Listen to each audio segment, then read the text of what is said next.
বর্ষাকাল ছিল। একদিন রাতে বন্ধুরা প্রচুর ঝড় বৃষ্টি হচ্ছিল। বাসায় কেউ ছিল না। বাসায় শুধু আমি আর আমার মামাতো ভাই ইকবাল ছিলাম। সেই দিন রাতে আমার মামাতো ভাই আমাকে বলল, বর্ষা, আমি তোমাকে অনেক ভালোবাসি। কিন্তু আমি তোমাকে বলার সাহস পাইনি। আমি বললাম, ভাইজা, কি বলছেন এসব? আপনার আমার সম্পর্ক মামি কখনো মেনে নেবে না। যার ফলে ইকবাল ভাইয়ের সাথে আমার কথা কাটাকাটি হয়। সেদিন রাতে আমি শত অনুরোধ করে তাকে বোঝানোর পরেও সে কোনোভাবেই কিছু মানতে চায়নি। তারপর বন্ধুরা, সেদিন রাতে যা হয়েছিল। বন্ধুরা, আজকের গল্পটি অনেক অনেক ইন্টারেস্টিং। আশা করি তোমরা পুরো গল্পটি শুনলে অনেক মজা পাবেন। তবে বন্ধুরা, গল্পটি শুরু করার পূর্বে আপনাদের নিকট আমার ছোট্ট একটা অনুরোধ, আপনারা দয়া করে আমার চ্যানেলটিকে সাবস্ক্রাইব করে আমাকে সাপোর্ট করবেন।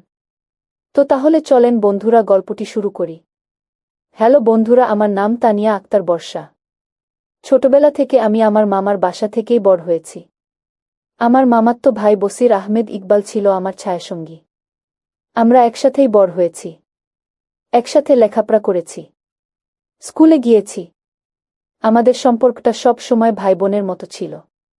অন্তত সেটাই সবাই মনে করত।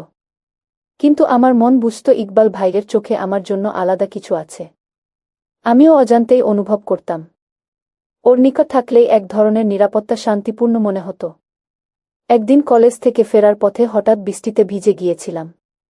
ইকবাল ভাই আমাকে নিতে এসেছিলেন। সেই দিনের বৃষ্টি ভেজা বিকেলটা বদলে দেয়া অনেক কিছু। সেদিন সে প্রথম আমাকে বলে, তুই জানিস, তোকে ছাড়া আমি কিছুই কল্পনা করতে পারি না। আমি হতভম্ব হয়ে যাই। কারণ আমাদের সম্পর্ককে সবাই ভাইবোন বললেও মনে মনে আমিও অনেক আগে থেকেই অনুভব করতাম এই মানুষটার প্রতি আমার ভাবনা শুধুই আত্মীয়তা নয়। কিন্তু সমাজ কি মেনে নেবে আমাদের এমন এক অদ্ভুত সম্পর্কে? ইকবাল ভাইয়ের মুখে কথাটা শুনে আমি এক মুহূর্তের জন্য নির্বাক হয়ে গিয়েছিলাম। আমি জানতাম ও আমার মামাতো ভাই, সেই পরিচয় আমাদের সম্পর্ক সমাজে গড়ে উঠেছে, কিন্তু ওর চোখের গভীর দৃষ্টিতে যে ভালোবাসার ঝলক দেখলাম তা আমাকে সত্যিই অবাক করেছিল। যাই হোক বন্ধুরা, সেদিন আমি কিছু বলিনি, শুধু ভেজা কাপড়ের অজুহাতে গাড়ির জানালার দিকে মুখ ঘুরিয়ে বসে রইলাম। কিন্তু সেই মুহূর্ত থেকে আমার মনেও এক অদ্ভুত আন্দোলন শুরু হয়। এটা কি ভুল কিছু, নাকি একজন নারীর প্রতি একজন পুরুষের নির্ভেজাল ভালোবাসা? এরপর থেকে আমাদের মাঝে অদ্ভুত একটা দূরত্ব তৈরি হয়। ও আগের মতো আর বোন বলে ডাকত না। আমিও ভাই বলে সাড়া দিতাম না। আমরা বুঝে গিয়েছিলাম সম্পর্কের ধরন বদলে যাচ্ছে। চলছিল বর্ষাকাল। চারদিকে শুধু পানি আর পানি। একদিন বন্ধুরা, প্রচুর ঝড় বৃষ্টির রাত ছিল। বাসায় কেউ ছিল না। বাসায় শুধু আমি আর আমার মামাতো ভাই ইকবাল ছিলাম। সেই দিন রাতে আমার মামাতো ভাই আমাকে বলল, বর্ষা, আমি তোমাকে অনেক ভালোবাসি। কিন্তু আমি তোমাকে বলার সাহস পাইনি। আমি বললাম, ভাইজা, কি বলছেন এসব? আপনার আমার সম্পর্ক মামি কখনো মেনে নেবে না। যার ফলে ইকবাল ভাইয়ের সাথে আমার কথা কাটাকাটি হয়। সেদিন রাতে আমি শত অনুরোধ করে তাকে বোঝানোর পরেও সে আমার কোনো কথাই মানল না। এক পর্যায়ে ইকবাল ভাই আর আমি কিছু ভুল করে ফেলি, যার ফলে আমি আর ইকবাল ভাই কিছু সংখ্যা ছিলাম, কিছু ভয়েও ছিলাম। এই সম্পর্ককে কেউ মেনে নেবে না। একদিন আমি সাহস করে বলেছিলাম, ইকবাল ভাই, এটা যদি সত্যিই ভালোবাসা হয় তাহলে আমাদের আগে নিজেদের প্রশ্নের উত্তর খুঁজে বের করতে হবে। না হলে আমরা শুধু ভুল করে যাব। ও মাথা নিচু করে বলেছিল, ঠিক বলেছিস বর্ষা।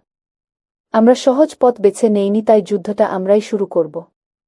ইকবাল ভাইয়ের সাথে আমার দূরত্ব যতটা বেড়েছিল ততটাই যেন কাছে মনে হলো। একদিন ছাদে দাঁড়িয়ে সে বলল, বর্ষা, আমি জানি সমাজ আমাদের এই সম্পর্ককে স্বাভাবিকভাবে মেনে নিবে না। কারণ তারা আমাদের ভাইবোন মনে করে। কিন্তু আমি তোকে কোনোদিন বোন মনে করিনি। তুই সবসময় আমার জীবনের সবচেয়ে আপন মানুষ। আমি জানি ওর কথার ভেতর একটা সাহস আছে। কিন্তু আমার মনে তখনও ভয়। মানুষ কি বলবে? পরিবার কি করবে? সেই রাতে আমি অনুভব করলাম, মামি মনে হয় আমাদের মধ্যে সম্পর্কের কথা কিছু একটা টের পেয়ে গিয়েছেন। পরদিন সকালে মামি আমাকে জিজ্ঞেস করলেন, বর্ষা, তোর আর ইকবালের মধ্যে সব ঠিক তো? আমি ভীষণ অস্বস্তিতে পড়ে গিয়েছিলাম। কিছু বলিনি।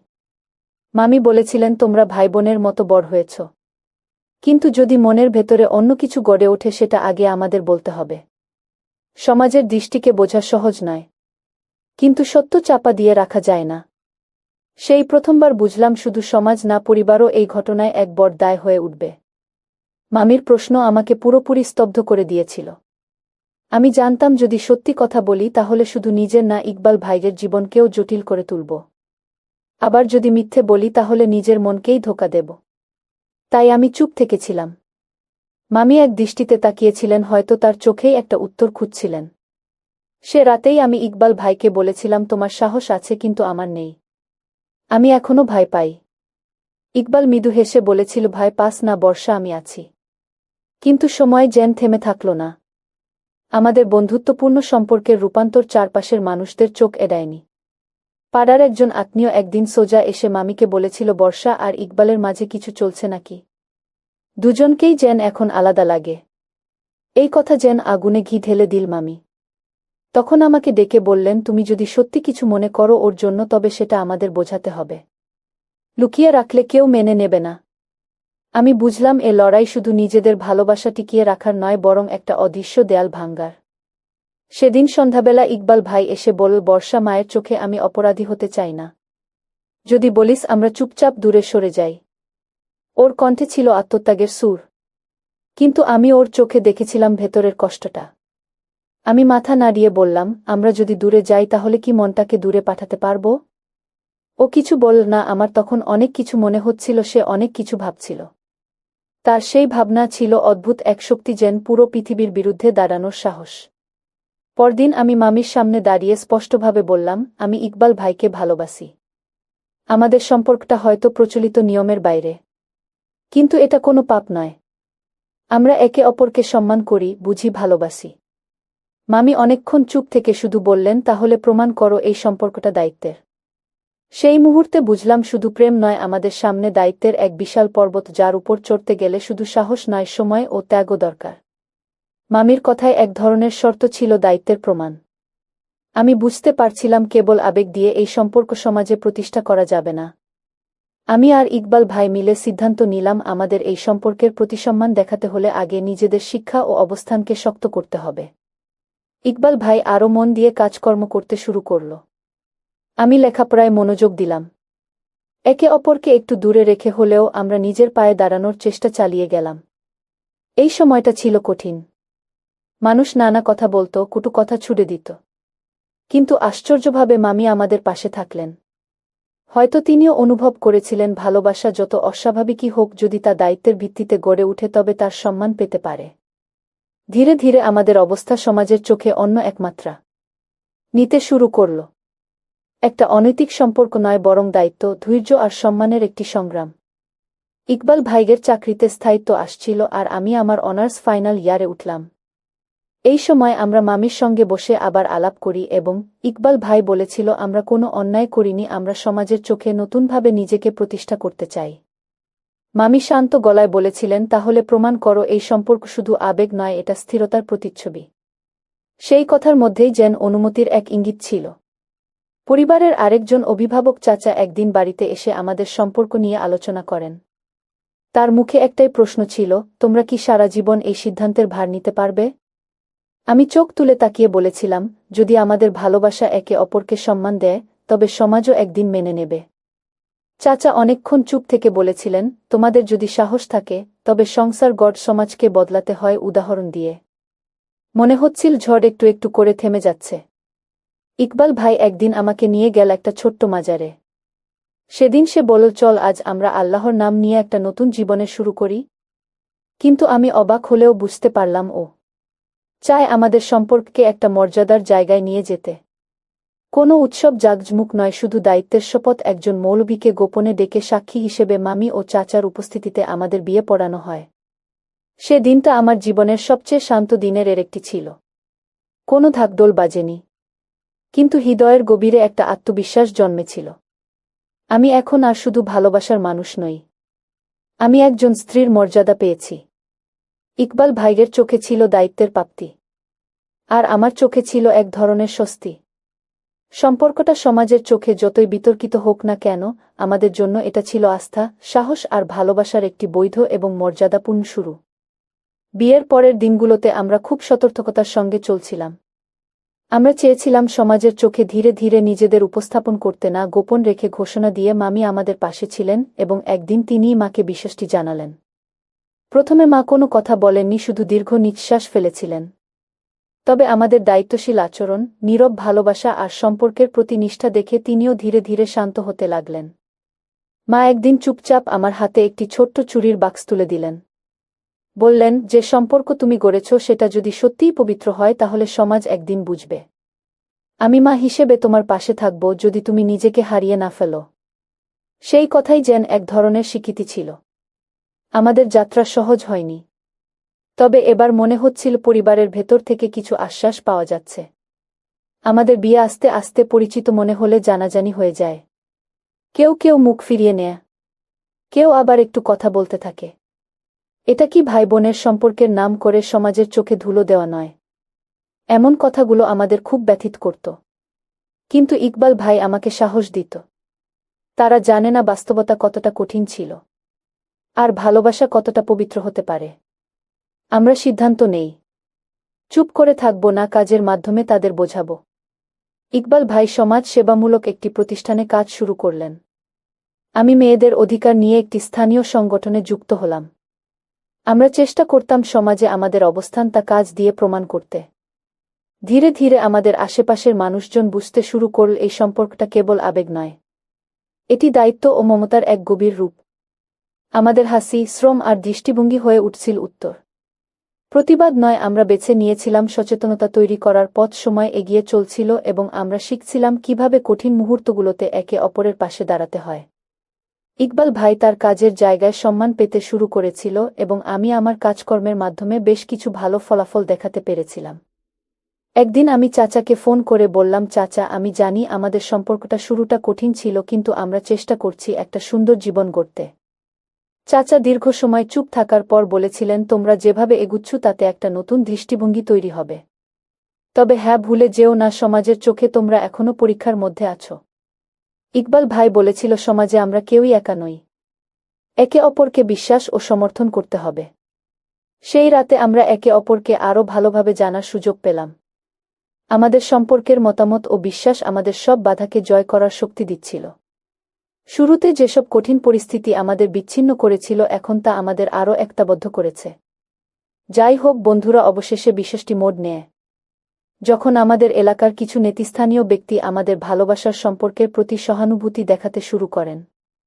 একদিন আমাদের বাড়িতে এসে এক সমাজকর্মী বললেন, আপনারা যে সংকল্প ও নিষ্ঠা দেখিয়েছেন তা এই সমাজের অনেকের জন্য অনুপ্রেরণা। আমরা আপনার পাশে আছি। এই কথাগুলো আমাদের অনেক বড় শক্তি এবং সাহস দিল।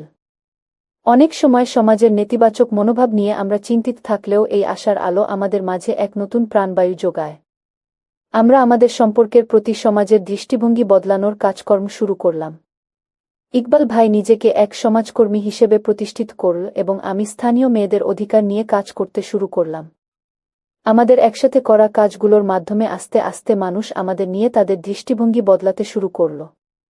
প্রথমে চুপচাপ, কিন্তু ধীরে ধীরে আমাদের দায়িত্ববোধ এবং কাজের মাধ্যমে সমাজের সাথে আমাদের সম্পর্ক শক্তিশালী হতে লাগল। আমাদের সমাজে ও পরিবারের মধ্যে সম্পর্কটি নিয়ে একসময় নানা সমালোচনা শুরু হয়েছিল। তবে ধীরে ধীরে আমাদের কঠোর পরিশ্রম, দায়িত্ববোধ এবং একে অপরের প্রতি শ্রদ্ধা সবার কাছে সুস্পষ্ট হয়ে ওঠে। ইকবাল ভাই একদিন বল, প্রথমে যখন সবাই আমাদের নিয়ে হাসত তখন মনে হতো কতটা অস্বস্তি নিয়ে বাঁচব।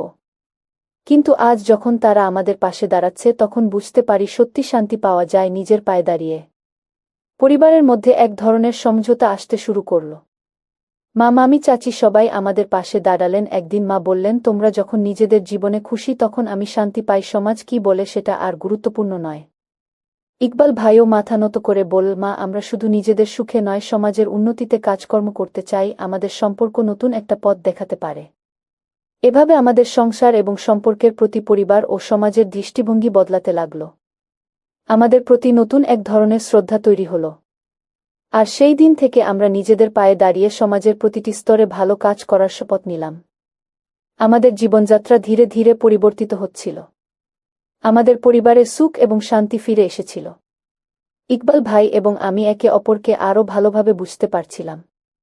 একদিন ইকবাল ভাই বলল, আমরা এখন যেমন পারছি তেমনি সমাজে আরও অনেক মানুষের জন্য এক নতুন দৃষ্টিভঙ্গি তৈরি করতে হবে। আমরা যদি একে অপরকে সহানুভূতির সঙ্গে ভালোবাসি তবে সমাজও তার পরিবর্তন দেখবে।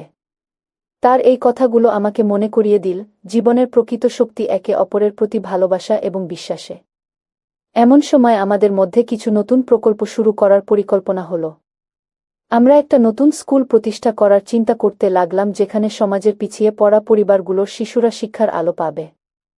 আমাদের লক্ষ্য ছিল শিশুদের মধ্যে এমন মূল্যবোধ সৃষ্টি করা যাতে তারা পরবর্তী প্রজন্মের জন্য সুন্দর সমাজ গড়তে পারে। আমাদের এই উদ্যোগকে পরিবার এবং সমাজের সমর্থন পাওয়া শুরু করল।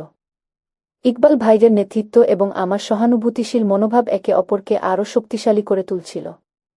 বন্ধুরা, সমাজে এবং পরিবারে আমাদের সম্পর্ক নিয়ে অনেক কঠিন মুহূর্ত পার করার পর একদিন ইকবাল ভাই আমাকে বলেছিল, আজ থেকে আমরা একে অপরকে শুধু জীবনসঙ্গী হিসেবে দেখব না, বরং সমাজের প্রতি আমাদের দায়িত্ব পালন করব। আমাদের সম্পর্ক আমাদের জীবনের মূলনীতি হয়ে উঠেছে। আমরা জানতাম যে আমাদের অতীতের কষ্টগুলো আমাদের ভবিষ্যতের পথ সহজ করবে, কিন্তু আমরা একে অপরের সাথে কঠিন সময়েও থেকেছি। আর আজ সেই একটা আমাদের জীবনে নতুন সম্ভাবনা সৃষ্টি করেছে।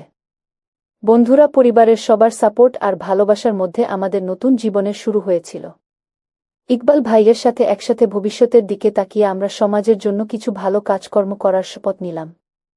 আমাদের সম্পর্ক একে অপরের প্রতি শ্রদ্ধা আমাদের মাঝে এমন শক্তি তৈরি করেছিল যা শুধু আমাদের নয়, আমাদের আশেপাশের সকলের জীবনেও ইতিবাচক পরিবর্তন আনবে। আমাদের ভালোবাসা, বিশ্বাস এবং একতা সমাজের জন্য একটি প্রেরণা হয়ে দাঁড়ালো এবং আমরা আমাদের জীবনে এক নতুন অধ্যায়ের সূচনা করলাম। একটি জীবনযাত্রা যেখানে ভালোবাসা ও শ্রদ্ধাই ছিল মূল ভিত্তি। বন্ধুরা, আজকে এই পর্যন্তই। আবারও আসব তোমাদের মধ্যে নতুন কোনো ভিডিও নিয়ে। ভিডিওটি যদি তোমাদের ভালো লাগে তাহলে একটি লাইক দাও।